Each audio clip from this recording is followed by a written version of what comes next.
الحمد لله أرسل رسوله بالهدى ودين الحق وأشهد أن لا إله إلا الله وأشهد أن محمدا عبده ورسوله أما بعد فقال الله تبارك وتعالى سبحان الذي أسرى بعبده ليلا من المسجد الحرام إلى المسجد الأقصى الذي باركنا حوله لنريه من آياتنا إنه هو السميع البصير صدق اللہ العظیم۔ پیارے ساتھیوں اور ملت اسلامیہ کے پاسبانوں، ہم لوگوں نے اللہ کے فضل و کرم سے گزشتہ کے کئی مجالس سے سیرت النبی صلی اللہ علیہ وسلم کے موضوع پر مسلسل تقاریر اور گفتگو سنتے ہوئے چلے آ رہے ہیں۔ یہ حقیقت میں اللہ کی طرف سے توفیق کی بات ہے کہ اللہ تعالیٰ آپ کو یہ دین کی مبلغ آپ صلی اللہ علیہ وسلم کی زندگی سننے کی توفیق بخشی ہے۔ آپ اللہ تعالیٰ سے دعا کریں کہ اللہ تعالیٰ آپ کو مزید ان چیزوں میں توفیق عطا کریں، آمین یا رب العالمین۔ اور میں اللہ تعالیٰ سے دعا کرتا ہوں کہ اللہ تعالیٰ جیسے ہم اور آپ کو اس مبارک مجلس میں جمع کیے ہیں، اسی طریقے سے ہم تمام کو جنات الفردوس میں جمع کریں، آمین یا رب العالمین۔ گزشتہ کے مجلس میں ہم لوگوں نے آپ صلی اللہ علیہ وسلم کا طائف کا سفر کیسا رہا، وہاں کے لوگ آپ صلی اللہ علیہ وسلم کے ساتھ کیا سلوک کیے، اور اس کے بعد آپ صلی اللہ علیہ وسلم کو کیسے تسلیاں اللہ تعالیٰ نے بھیجے فرشتوں کے ذریعے سے، جنوں کے ذریعے سے۔ اور اس کے بعد ہم نے دیکھا کہ آپ صلی اللہ علیہ وسلم پر چند لوگ ایمان لائے جو مکے میں رہنے والے نہیں تھے، مکے سے خارج، مکے سے باہر چند لوگ ایسے تھے جو ایمان لائے۔ اس میں سے ابو ذر غفاری، طفیل بن عمرو الدوسی اور سوید بن صامت اور ایاس، ایسے چند نفوس قدسیہ جن کے تعلق سے ہم نے چند باتیں سنی۔ اس کے بعد جو چیز ہم کو دیکھنی ہے وہ یہ ہے، اب آپ صلی اللہ علیہ وسلم طائف سے واپس آ گئے، مکے میں داخل ہو گئے۔ اب مشرکین کا ایذا، مشرکین کی تکالیف، مصائب بڑھتے جا رہے ہیں۔ اب آپ صلی اللہ علیہ وسلم کی سوچ ایسی ہے کہ کہیں مکے سے باہر جگہ مل جائے جہاں ایک مضبوط اسلامی مرکز بنایا جائے، جہاں سے تمام قسم کے ہدایات، تمام قسم کے تعلیمات ساری دنیا کو پھیلایا جائے، چونکہ مکے کی یہ زمین بالکل کیا ہے، شاداب نہیں ہے اسلامی تعلیمات کے لیے، بڑی مشکل پیش آ رہی ہے، جینا مشکل ہو گیا ہے، کئی لوگوں کو مار دیا گیا، اور آپ صلی اللہ علیہ وسلم کے پشت پناہ جو ابو طالب اور خدیجہ تھے وہ بھی وفات پا گئے ہیں۔ تو ایسے حالات میں آپ صلی اللہ علیہ وسلم کی سوچ یہ رہی ہے کہ کہیں باہر کچھ مرکز ہم کو مل جائے مکے کے باہر۔ تو یہ سوچ میں آپ صلی اللہ علیہ وسلم رہتے تھے، اور اتفاق سے حج کا موسم آ گیا۔ آپ صلی اللہ علیہ وسلم حج کے موقع پر کیا کرتے تھے، خیموں میں داخل ہو جاتے تھے، داخل ہو کر لوگوں کو دین کی دعوت دیا کرتے تھے۔ ہم نے گزشتہ کے مجلس میں سنا کہ بعض لوگوں نے کیسے جواب دیے، اور بعض لوگ کیوں انکار کیے، اور بعض لوگ قبول بھی کیے۔ اس کے بعد آپ صلی اللہ علیہ وسلم خیموں سے نکلے، بنو خزرج کے خیمے میں داخل ہو گئے۔ بنو خزرج کون ہے؟ یہ اوس اور خزرج، یہ دو ایسے مشہور قبائل ہیں مدینے میں جن کی طاقت رہی ہے مدینے میں صدیوں سے۔ اگرچہ کہ یہ لوگ کون ہیں، بنو کہلان سے ان کا تعلق ہے، قحطان سے ہیں، یمن سے آئے تھے۔ یمن میں ایک بہت بڑا واقعہ پیش آیا، وہ یہ تھا کہ وہاں کا ایک بہت بڑا سیل جسے کہتے ہیں، بہت بڑا ٹینک پانی کا ٹوٹ گیا، جس سے وہاں کے قبائل تتر بتر ہو گئے۔ وہاں سے نکلے، کوشش کی کہ کہیں ان کو زمین مل جائے، جسے سیل العرم کے نام سے قرآن ذکر کرتا ہے۔ بہت بڑا سیلاب آیا، بہت بڑا پانی آیا جس سے پوروں کو ڈبا دیا. اللہ تعالیٰ کی طرف سے عذاب تھا. کن لوگوں کے لیے؟ سبا والوں کے لیے. بہرحال یہ الگ موضوع ہے. جب یہ واقعہ پیش آیا تو وہاں سے چند قبائل نکل کر سارے عرب میں پھیل گئے. بعض لوگ شام کو چلے گئے، بعض لوگ مکہ آئے، بعض لوگ مدینہ چلے گئے، بعض لوگ نجد میں رہے. تو مدینے میں جو قبائل سیٹل ہوئے، مدینے میں جو لوگ آ کر بود و باش اختیار کیے، ان میں سے خزرج اور اوس کے دو مشہور قبیلے ہیں. دو مشہور قبیلے ہیں. صدیوں سے مدینے میں ان کا رہنا تھا. لیکن آپ صلی اللہ علیہ وسلم آنے سے 500 یا 600 سال پہلے ان کے درمیان یہود آ گئے تھے، جیوس. وہ لوگ آ کر یہاں پر اپنی بات چلانے کی کوشش کی. وہ بھی ادھر آئے، بود و باش اختیار کیے، سیٹل ہو گئے. اب یہ جو یہود تھے، چونکہ یہ لوگ شروع سے مغرور لوگ ہیں اور جہاں کہیں بھی جاتے اپنی بات چلاتے ہیں، اپنی حکومت کی جو ہے تنفیذ کرتے ہیں، کسی دوسرے کی بات ان کے اوپر نہیں ہوتی، اسے برداشت نہیں کر سکتے. تو ہوا یہ کہ وہاں جو اوس و خزرج کے قبائل تھے ان کے اوپر یہود حاوی ہو گئے. کیسے حاوی ہوئے اس کی الگ تاریخ ہے، بلکہ اتنا مختصر آپ سمجھ لیجئے کہ یہ مختلف تجارت کے ذریعے سے، خاص طور پر سود کے ذریعے سے ان لوگوں سے زمینیں لیتے، زمینیں خریدتے سود پر، اور سود پر سود ڈال کر ان کو پھنسا دے اور زمین کو اپنے ہاتھ میں لے لیتے. اس طریقے سے مدینے میں ان کا جو ہے بہت بڑا کیا ہو گیا، پھیل ہو گیا. بہت تمام علاقے ان کے ماتحت آ گئے. تو ان دونوں کے درمیان، اوس خزرج اور یہود، ان دونوں کے درمیان کشمکش ہوتی رہتی تھی. اور یہود جب بھی کشمکش ہوتا تھی، چونکہ وہ لوگ کم تھے، کم تعداد میں تھے، اور لڑائی میں بھی یہ لوگ کیا ہیں، شروع سے آگے نہیں ہیں، تو اوس و خزرج کے پاس بہت مار کھاتے تھے. چونکہ اوس و خزرج کے لوگ پیسے دے کر پھنس جاتے تھے، سود لے کر پھنس جاتے تھے، اس وجہ سے کچھ بھی نہیں کر پاتے. ورنہ طاقت کے اعتبار سے یہود کچھ بھی نہیں ہے. کبھی کبھار اگر اوس و خزرج کے لوگ یہود پر غالب آ جاتے تو یہود ان کو کہتے کہ یاد رکھنا ہمارے درمیان ایک نبی آنے والا ہے، اسی زمین میں آنے والا ہے، ہم اس پر ایمان لائیں گے. آنے کے بعد، ایمان لانے کے بعد تم لوگوں کو بہت ماریں گے، تم لوگوں کو ہم بہت ذلیل کریں گے. یہ کیا تھا، یہود کا عام کہنا تھا. یہودی عام جب بھی جھگڑا چھیڑ لیتے تو یہ کہتے تھے. یہ سن کر خزرج اور اوس کے لوگوں کے کان پک گئے تھے، ہمیشہ سنتے تھے. اور یہودی علاقہ الگ تھا، مدینے کے اندر مختلف علاقے تھے، اس میں یہودی علاقہ الگ، خیبر کے آس پاس کے علاقے پورے یہودیوں کے پاس تھے. اور مدینے جہاں مسجد نبوی ہے وہاں کے آس پاس کے علاقے بنو خزرج، بنو نجار، بنو اوس، بنو عبد الاشہل، ان لوگوں کے تھے. تو یہ خزرج اور اوس، ان دونوں کا اختلاف کس سے تھا؟ یہود کے ساتھ تھا. اور خزرج اور اوس ان کے درمیان بھی چونکہ عرب تھے، عصبیت تھی، تو ہمیشہ کی لڑائی ہوتی تھی. ہمیشہ اوس اور خزرج لڑتے تھے اور یہودی کا ہاتھ ہوتا تھا دونوں کو لڑانے میں، حکومت آسانی سے چلائیں. تو اوس اور خزرج ان دونوں کے درمیان جو لڑائی چلی، اس میں سے چھوٹی کی لڑائی، فیصلہ کن لڑائی جو آخری میں پیش آئی تھی، وہ تھی جنگ بواس. اس کا نام کیا تھا؟ جنگ بواس، جو تقریباً 40 سال تک چلتی رہی. بڑی بھیانک جنگیں تھی جس میں دونوں قبائل کے لوگ بڑی تعداد میں مر گئے تھے. خون خرابہ عام ہو گیا تھا، دونوں نڈھال ہو گئے تھے، لڑ لڑ کر ناتوان ہو گئے تھے، دونوں کی طاقت جاتی رہی. تو جب یہ لڑائی تھمی تو یہ لوگ کیا کیے، حج کو آنا شروع کیے. تجارت کے لیے اور عبادت کے مد نظر سے حج کو آتے تھے. تو اس سال جب آپ صلی اللہ علیہ وسلم دعوت کرنے کے لیے حج کے اس موقع پر آگے بڑھے تو بنو اوس اور بنو خزرج کے لوگ آئے ہوئے تھے، اور بنو اوس کے لوگ کم تھے، خزرج کے لوگ زیادہ تھے. تو آپ صلی اللہ علیہ وسلم ان کے خیمے میں داخل ہو جاتے ہیں. خیمے میں جیسے ہی داخل ہوئے تو آپ صلی اللہ علیہ وسلم ان کے چہروں کو دیکھے.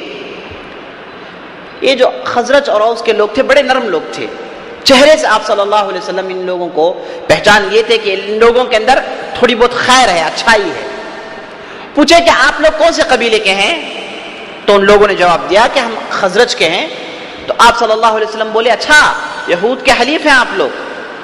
بولے یہود کے حلیف کہتے ہیں جن کے درمیان جو ہے کچھ نہ کچھ چلتے رہتا ہے. خزرج والے بولے ٹھیک ہے، آپ نے ٹھیک سمجھا، ہاں ہم جو ہے اسی جو ہے یہودی قبیلوں کے حلیف ہیں. آپ صلی اللہ علیہ وسلم اس کے بعد دعوت شروع کرتے ہیں. ادھر دیکھیں اسلوب دیکھیں آپ صلی اللہ علیہ وسلم ایسی چیز سے ان لوگوں کی توجہ اپنے طرف کھینچی جسے ان کو پسند آتی تھی. بہت دنوں کے بعد حج میں آئے، سمجھے کہ لوگ ان کو نہیں پہچانیں گے، لیکن آپ صلی اللہ علیہ وسلم جب ان کو پہچان لیے تو ان کی تھوڑی خوشی ہوئی، تو فوراً آپ صلی اللہ علیہ وسلم کی طرف متوجہ ہو گئے، بات سننے لگے. آپ صلی اللہ علیہ وسلم دین کی دعوت شروع کرتے ہیں. اور آپ صلی اللہ علیہ وسلم کی دعوت کیا ہے؟ گڑبڑ، لمبی چوڑی تقریر، گھنٹے کی تقریر، یہ سب نہیں ہوتی تھی. آپ صلی اللہ علیہ وسلم کی بات چیت بالکل سلیس اور کم. آپ صلی اللہ علیہ وسلم کے الفاظ بہت کم، پڑھتے تھے صرف قرآن کی تلاوت. قرآن کا ایک آدھا رکوع بھی پڑھ لیے، اگر سامنے والا اسے ٹھیک سے سن لے تو اس کے لیے ایمان کے علاوہ کوئی دوسرا چارہ نہیں ہوتا. آپ صلی اللہ علیہ وسلم نبی جن پر قرآن نازل ہوا، اور قرآن پڑھنے کا انداز اور قرآن کے الفاظ، یہ تمام ایسی چیزیں، ایسے عناصر تھے کہ سننے والے کو اس کے دل میں ایمان کو پیوست کر دیتے تھے. کوئی چارہ نہیں تھا، ایمان لانا ہی تھا. تو بالکل آپ صلی اللہ علیہ وسلم وہی اسلوب اختیار کیے، قرآن پڑھے.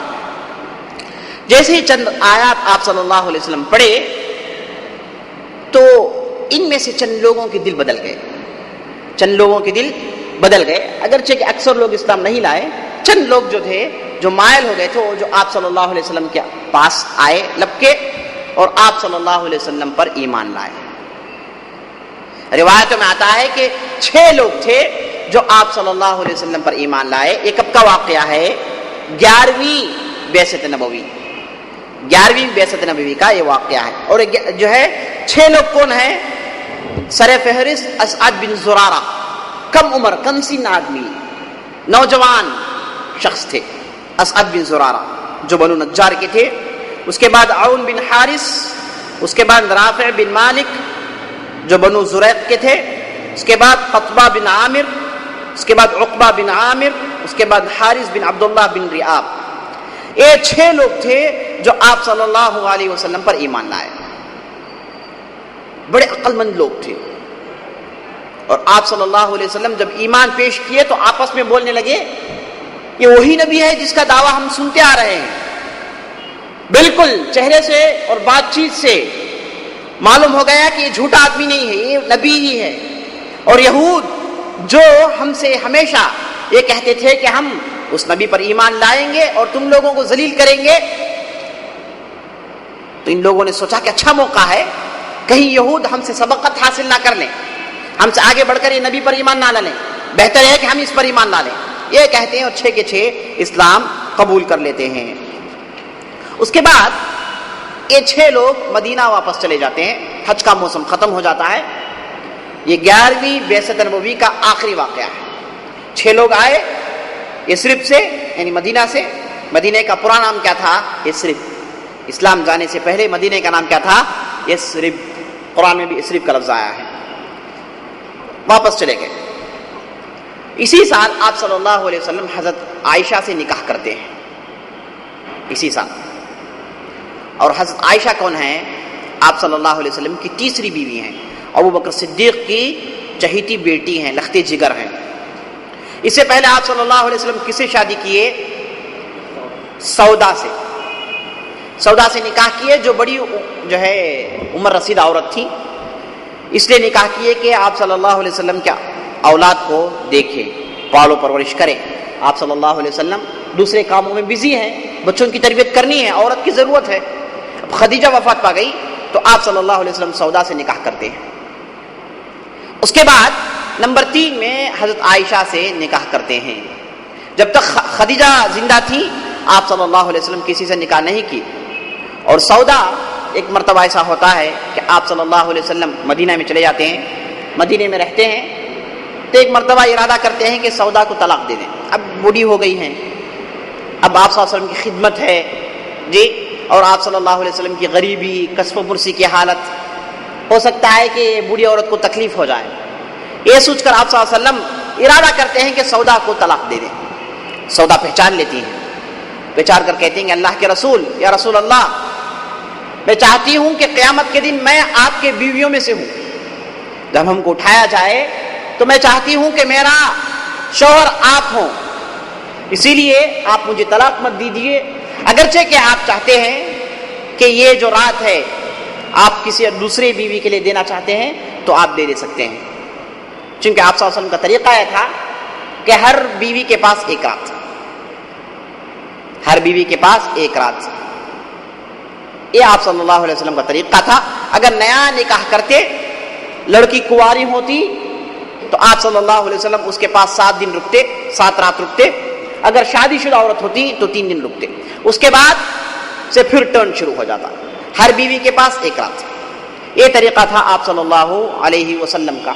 تو سودا نے آپ صلی اللہ علیہ وسلم کو کہہ دیا کہ آپ چاہیں تو یہ ٹرن, یہ جو قسمت ہے, آپ حضرت عائشہ کو دے دیں, مجھے اس کی ضرورت نہیں ہے, لیکن میں چاہتی ہوں کہ آپ کی زوجیت میں رہوں, یہ میری جو ہے خواہش ہے.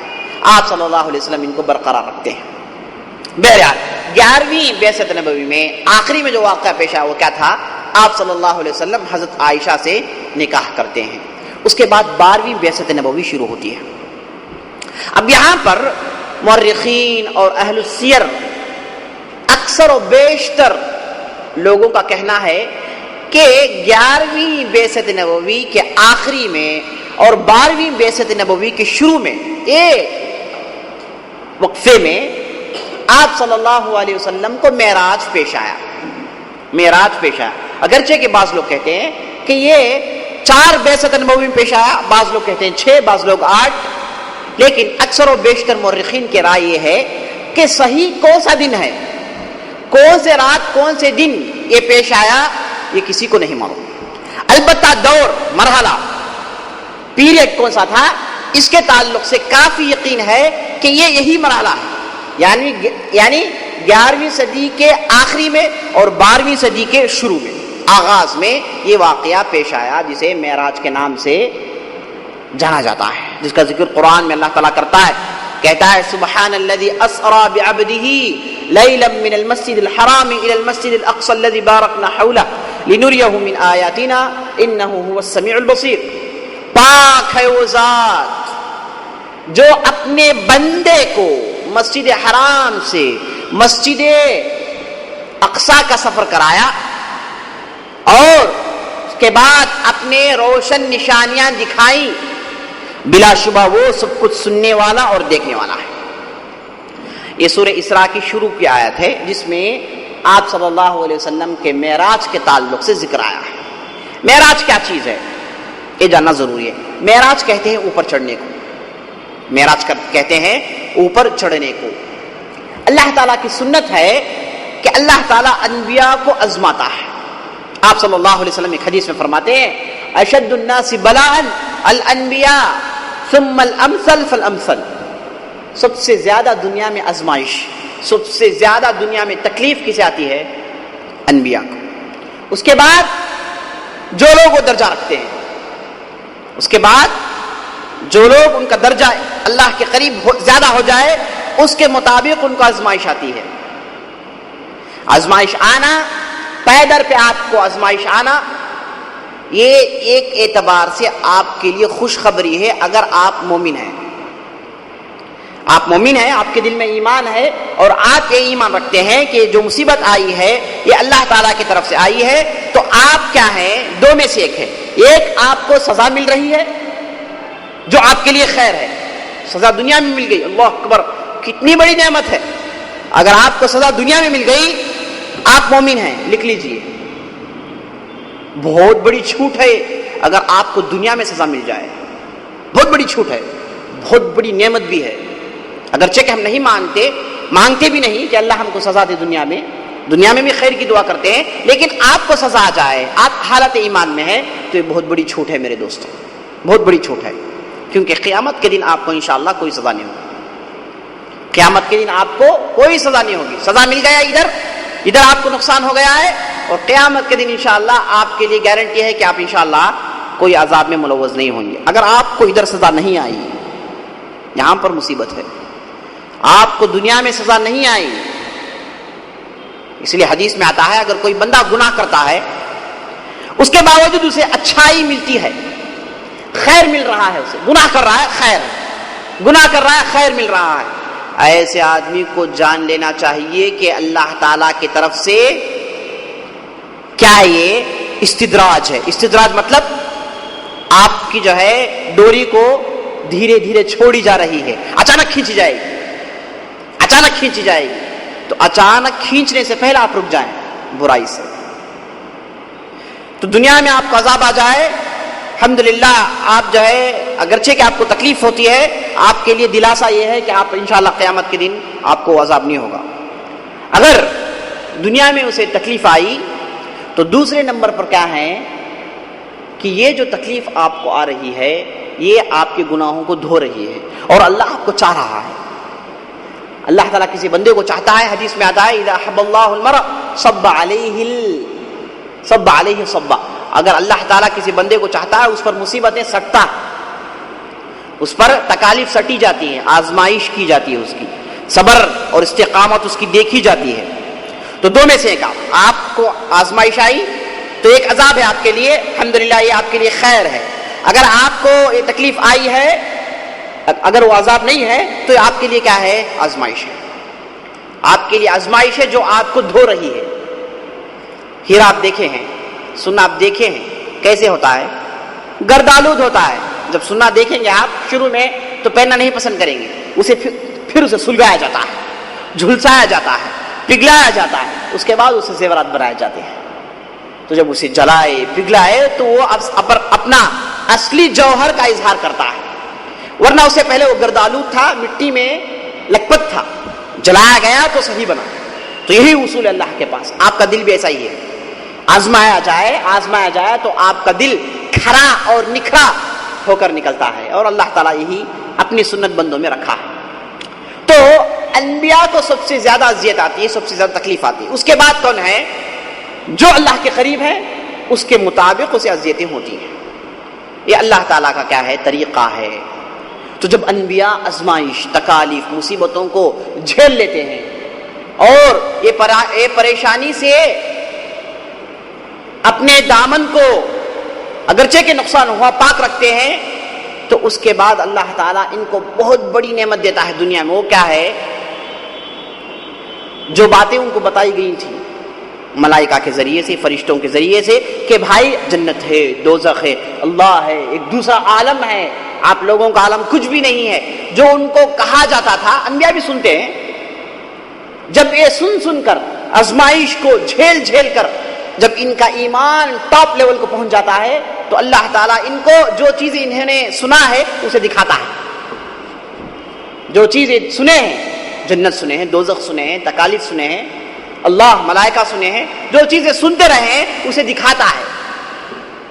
جیسے اللہ تعالیٰ ابراہیم کے تعلق سے کہتا ہے وَكَذَلِكَ نُرِيهِم مِّنْ آيَاتِنَا, میں اسی طریقے سے ابراہیم کو بھی میرے روشن نشانیاں دکھایا ہوں. آسمان کا سیر کیا گیا ابراہیم کے ساتھ, ابراہیم کو دکھایا گیا کہ یہ جو آپ دنیا دیکھ رہے ہیں اس کے علاوہ دوسری دنیا ہے, وہاں کا سیر کیا گیا. انبیاء کے ساتھ یہی ہوتا ہے, ہر نبی کے ساتھ.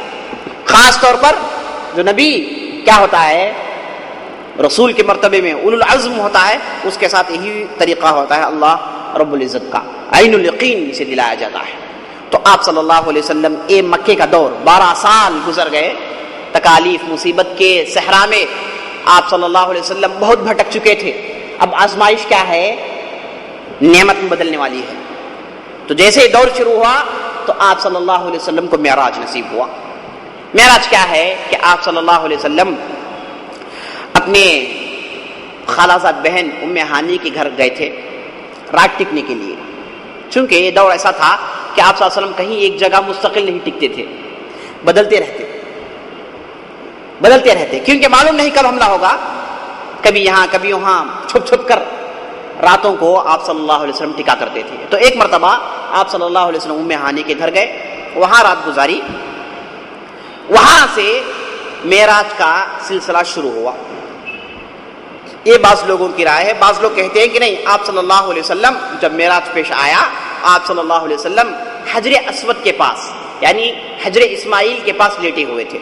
بہرحال کون سی بھی روایت ہو، سمجھ لینا یہ چاہیے کہ معراج پیش آیا، آپ صلی اللہ علیہ وسلم لیٹے ہوئے تھے. معراج آپ صلی اللہ علیہ وسلم سو رہے تھے تو اچانک آپ صلی اللہ علیہ وسلم کے پاس فرشتے آئے، 2 فرشتے آئے. آپ صلی اللہ علیہ وسلم کے سینے کو چاک کیا گیا.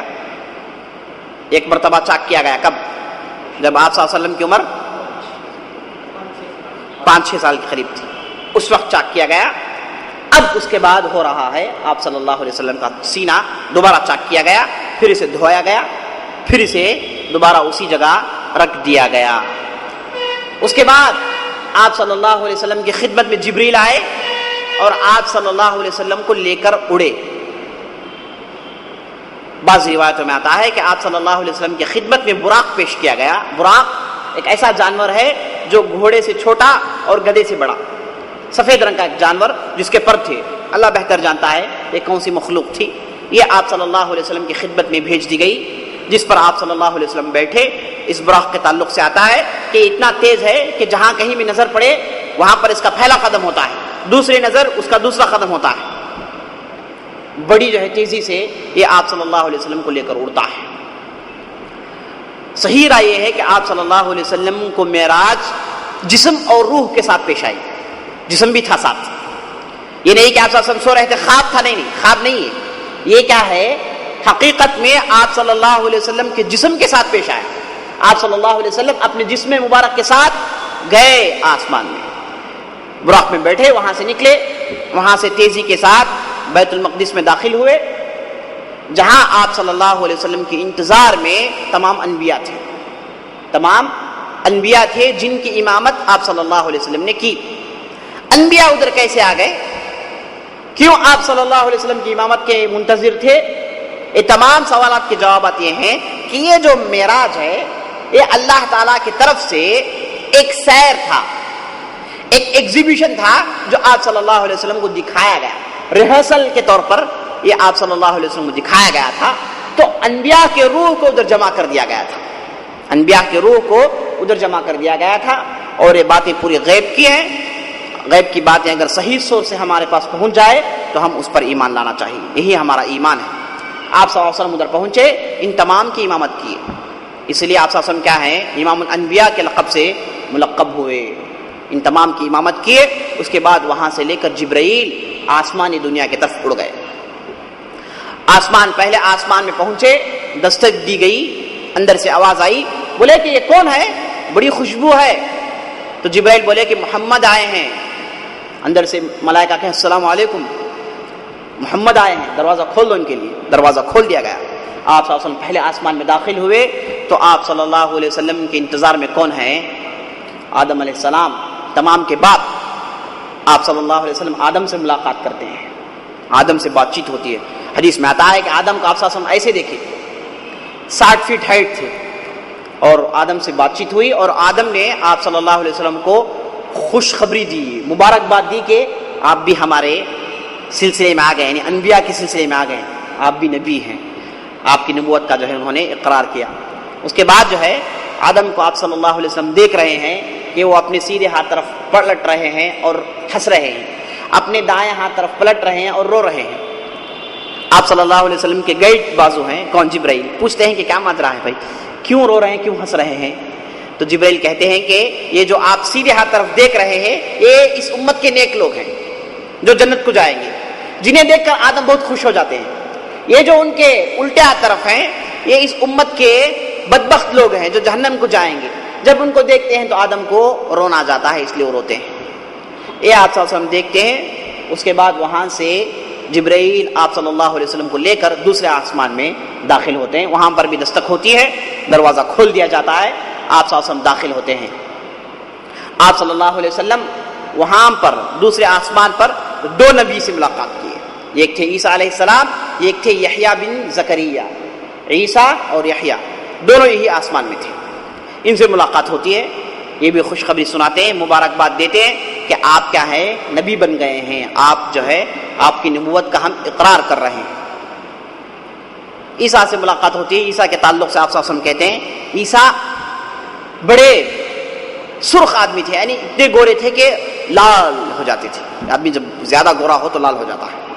جو اس رنگ کے تھے عیسیٰ علیہ السلام، اور ان کے بال یہاں تک تھے، اور ان کے بال سے جو ہے پانی ٹپک رہا تھا. ایسا محسوس ہو رہا تھا کہ ابھی ابھی نہا کر آئے ہیں.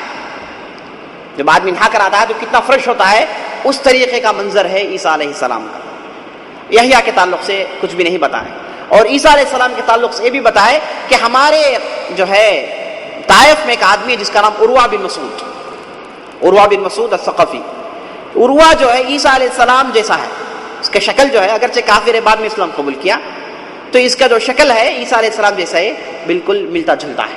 اتنا بتایا آپ صلی اللہ علیہ وسلم. اس کے بعد جبرائیل آپ صلی اللہ علیہ وسلم کو لے کر تیسرے آسمان میں داخل ہوتے ہیں. تیسرے آسمان میں کس سے ملاقات ہوتی ہے؟ تیسرے آسمان میں یوسف علیہ السلام سے ملاقات ہوتی ہے. یوسف سے ملاقات، سلام کرتے ہیں، مصافحہ ہوتا ہے. اس کے بعد وہ بھی مبارکباد دیتے. پھر وہاں سے چوتھے آسمان میں کس سے ملاقات ہوئی؟ ادریس علیہ السلام سے. چوتھے آسمان کے بعد پھر پانچویں آسمان میں ہارون علیہ السلام.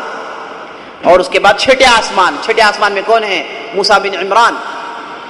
موسیٰ دیکھتے ہی روتے ہیں، آپ صلی اللہ علیہ وسلم دیکھتے ہی روتے ہیں. کہتے ہیں کہ میرے بعد آیا چھوکرا، جی کتنے سال بعد آیا ہے، اس کی امت کے لوگ میرے امت سے زیادہ ہوئیں گے.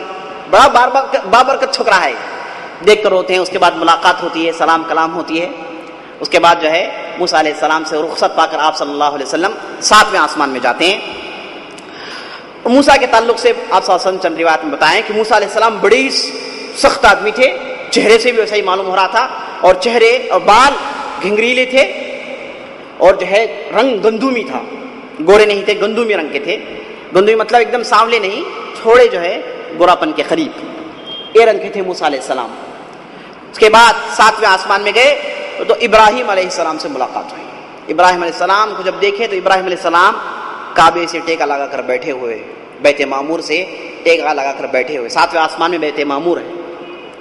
جیسے دنیا میں کعبہ ہے، اس طریقے سے 7ویں آسمان میں ایک ہے بیت معمور، بالکل کعبے کی شکل میں. یہاں پر انسان طواف کرتے ہیں، وہاں پر. اس کے بعد آپ صلی اللہ علیہ وسلم ابراہیم سے ملاقات کرتے ہیں. ابراہیم کے تعلق سے کہتے ہیں کہ ابراہیم کو اگر آپ دیکھنا چاہتے ہیں تو آپ کے صاحب کو دیکھ لیں، یعنی آپ صلی اللہ علیہ وسلم خود دیکھ لیں. آپ صلی اللہ علیہ وسلم اور ابراہیم کے درمیان غیر معمولی رشتہ ہے، بلکہ چہرے جسم کے اعتبار سے بالکل ابراہیم سے ملتے تھے آپ صلی اللہ علیہ وسلم. اور آپ صلی اللہ علیہ وسلم کیا ہے؟ ابراہیم کی دعا ہے. آپ صلی اللہ علیہ وسلم ابراہیم کی دعا ہے. مکے میں جب ابراہیم اپنے بچوں کو چھوڑ کر نکلے تھے تو دعا کیا کیے؟ ربی بعث فیہم جو ہے رسولا، اے اللہ ان کے درمیان ایک رسول بھیج، یزکیہم ویعلمہم الآیات، جو ان لوگوں کو پاک کرے اور ان کو جو ہے مبارک آیات سکھائیں. یہ دعا تھی ان کی، ابراہیم کی، اب پوری ہو رہی ہے. ابراہیم سے تھوڑی دیر گفتگو ہوتی ہے.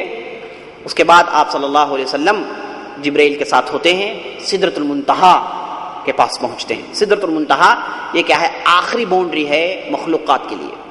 جتنے بھی مخلوقات ہیں، جتنے بھی کریچرز ہیں، ان کا آخری حد وہ کیا ہے؟ سدرۃ المنتہا. یہ سدرۃ المنتہا کیا ہے یہ کسی کو نہیں معلوم. یہ آخری حد ہے، بس اس سے آگے کوئی بڑھ نہیں سکتا. اب بعض ضعیف روایتوں میں آیا ہے کہ یہاں پر بہت جو جھاڑ ہیں، یہ ہیں وہ ہیں، اللہ بہتر جانتا ہے. صحیح ہے کہ یہ ایک باؤنڈری ہے، بس یہ باؤنڈری ہے، اس کے بعد کوئی مخلوق بڑھ نہیں سکتی. جبرائیل گئے، بولے کہ محمد اس کے بعد مجھے بڑھنے کی کوئی طاقت نہیں ہے، اگر بڑھ جاؤں تو جل جاؤں. تو سدرۃ المنتہا کا ذکر سورہ نجم میں بھی آیا ہے، عند سدرۃ المنتہا، یعنی سدرۃ المنتہا میں آپ صلی اللہ علیہ وسلم نے کیا ہے؟ جبرائیل کو دوبارہ ان کی صحیح شکل میں دیکھا. اس کے بعد جبرائیل ہٹ گئے، آپ صلی اللہ علیہ وسلم آگے بڑھے تو اللہ رب العزت کے دربار میں داخل ہو گئے. اللہ رب العزت کی گفتگو سنائی دے رہی تھی. بس اللہ اور آپ صلی اللہ علیہ وسلم کے درمیان ایک پردہ تھا. پردہ مطلب ایک رکاوٹ. آپ صلی اللہ علیہ وسلم ادھر دیکھ نہیں رہے تھے، کیا ادھر ہے دیکھ نہیں رہے تھے، بلکہ صرف باتیں سن رہے تھے، ایک نور دیکھ رہے تھے، بس ایک روشنی دیکھ رہے تھے.